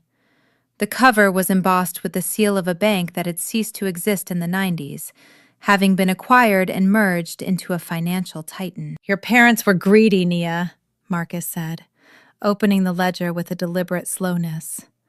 But they were not students of estate law. And Preston? He was so focused on the minerals under the ground that he forgot to check the paper trail of the ground itself. He tapped a yellowed document pasted on the first page. This is the last will and testament of Silas Ward. Your great-grandfather didn't trust your mother. He called her frivolous. So, he set up a generation-skipping trust. The deed to the land was just one part of the asset. The bulk of his wealth was in bonds and blue-chip stocks, designated for his great-grandchildren. I leaned forward, confused. But if I was dead, wouldn't that money go to my next of kin? Wouldn't it go to my parents? Marcus smiled, a predatory glint in his eyes. That is the beauty of it. Silas added a dead hand clause. If the beneficiary dies before the age of 18, the funds do not revert to the parents. They freeze. They go into a blind, interest-bearing trust to be held for 50 years or until a biological claimant with a DNA match proves the death certificate was an error. He spun the ledger around so I could see the bottom line. When your parents filed that death certificate in 1998 to get the insurance payout, they inadvertently triggered the freeze. They locked themselves out of the real fortune.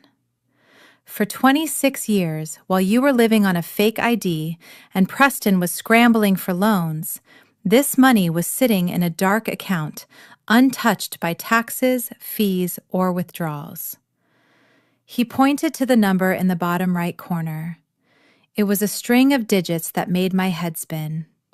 It wasn't just a nest egg. It was an empire. Compound interest is the eighth wonder of the world, Marcus whispered. While they were treating you like a ghost, your ghost was getting rich. And here's the kicker. Preston couldn't touch this even if he knew about it. Because he married Nia Ward, the identity, the one created by the fake documents. He never married Nia Ward, the heiress, because legally she was in a grave. His marriage license is void. His claim to your assets is void. I stared at the number, feeling a strange weightlessness. Preston had destroyed my life to get $5 million. My parents had sold me for $500,000, and all the while, I had been sitting on a fortune that dwarfed them both, protected by the very lie they had told to exploit me. Marcus handed me a heavy fountain pen. All we need is a cheek swab to prove you are the biological great-granddaughter of Silas Ward. Once the lab confirms it, the death certificate is annulled and the trust unlocks. You are not just free, Nia. You are the sole owner of everything: the land, the lithium, and the cash. You defeated them by doing absolutely nothing but surviving. I took the pen, my hand steady. I wasn't signing a deal. I was signing my resurrection. The cheek swab was innocuous. A simple cotton tip swirling against the inside of my mouth for 10 seconds was all it took to bridge the gap between 26 years of silence and the present day. I sat in the judge's chambers, a room that smelled of old leather and older laws, watching the lab technician seal the sample into a sterile plastic tube. This was the final hurdle. The physical evidence had put Preston behind bars, but this biology would set me free. For 3 days, I waited. I sat in Marcus's office, staring at the phone, wondering if my own blood would betray me. If the DNA degraded, if there was a mix-up, if the universe decided to play one last cruel joke, I would remain a ghost forever. But the universe was done laughing. We were summoned back to the courthouse on a rainy Thursday. Judge Harlan, a man with a face carved from granite, held the lab report in his hands. He looked at the paperwork filed by my parents in 1998, the faded, fraudulent death certificate that had erased a 4-year-old girl. Then he looked at me. He adjusted his glasses, clearing his throat with a sound that seemed to shake the room. "The genetic markers are conclusive," he stated, his voice devoid of emotion but heavy with authority. "The DNA sample provided by the plaintiff matches the genetic profile of the Ward family line with 99.9% accuracy. Furthermore, dental records retrieved from the archives match the childhood X-rays of Nia Ward." He picked up a heavy rubber stamp, the wood handle worn smooth by years of judgments. He hovered it over the death certificate, the document that had been my prison. With a definitive, resounding thud that echoed off the mahogany walls, he brought the stamp down. Null and void. The red ink bled into the paper, canceling the lie. He signed the order of resurrection with a flourish. As of this moment, the court recognizes the claimant as the living, breathing Nia Ward. All rights, privileges, and legal standings are hereby restored. Welcome back, Miss Ward. I let out a breath I felt like I had been holding since I was 4 years old. I wasn't just a body anymore. I was a citizen. I was a person. Marcus squeezed my shoulder, a silent victory lap. But we didn't have time to celebrate. We had a bank appointment. An hour later, we sat in the executive boardroom of the very bank that had thrown Preston out onto the street. The mood here was different. There were no security guards, only nervous executives offering sparkling water and apologies. The CEO himself sat across from me, looking pale. They had been holding the Silas Ward Trust for decades, terrified of the day someone would come to claim it. The numbers appeared on the wall-mounted screen, and the room went silent. The original trust, compounded over 50 years of aggressive market growth, sat at a staggering $180 million. But that was just the cash. Marcus slid the new valuation of the land across the table. Now that the title was clear, the Apex Mineral Group wasn't the only bidder. A bidding war had erupted overnight between 3 major tech giants for the lithium rights. The winning bid, secured this morning, was $300 million. Total assets, $480 million. I stared at the screen. The numbers were so large they felt abstract, like a phone number or a coordinate. I looked down at my hands. These were the same hands that had scrubbed toilets in the shelter 3 days ago. These were the same hands that had dug through a dumpster for a clean cardboard box to sleep on. Preston had destroyed his soul for $5 million. My mother had sold her child for $500,000, and I, by simply refusing to die, had inherited a kingdom worth $500 million. The banker slid a digital tablet toward me. "We just need a signature to authorize the merger of the accounts and the transfer of the deed, Miss Ward." I picked up the stylus. My hand didn't shake. I didn't hesitate. I wrote my name, my real name, in graceful, sweeping cursive. Nia Ward. As the screen flashed green to confirm the transfer, I felt a shift in the atmosphere. The air didn't feel heavy anymore. It felt electric. I wasn't just a survivor of a tragedy. I was the CEO of my own destiny. The money didn't fix the trauma, and it didn't heal the betrayal, but it gave me something I hadn't had in years. It gave me the power to ensure that no one would ever be able to erase me again. I stood up, smoothing the front of my white coat. I didn't smile. I didn't cry. I simply nodded to the room full of men who were now working for me and walked out the door, ready to settle the final score. The courtroom smelled of floor wax and nervous sweat. It was the smell of judgment. Every seat in the gallery was filled. The press, the curious socialites who had attended the wedding, and the former business partners Preston had swindled were all there to witness the final act of the tragedy. I sat on the witness stand, elevated above them all, wearing a sharp navy blazer that cost more than the car I was living in a month ago. My hands rested calmly on the wooden railing. I did not fidget. I did not cry. I was the calm eye of the hurricane that was tearing the Ward family apart. Preston sat at the defense table. He looked like a shadow of the man he used to be. The bespoke suits were gone, replaced by a bright orange federal jumpsuit that washed out his complexion. His arm was in a sling, strapped tight against his chest, a permanent reminder of the sniper's bullet that had ended his reign. He refused to look at me.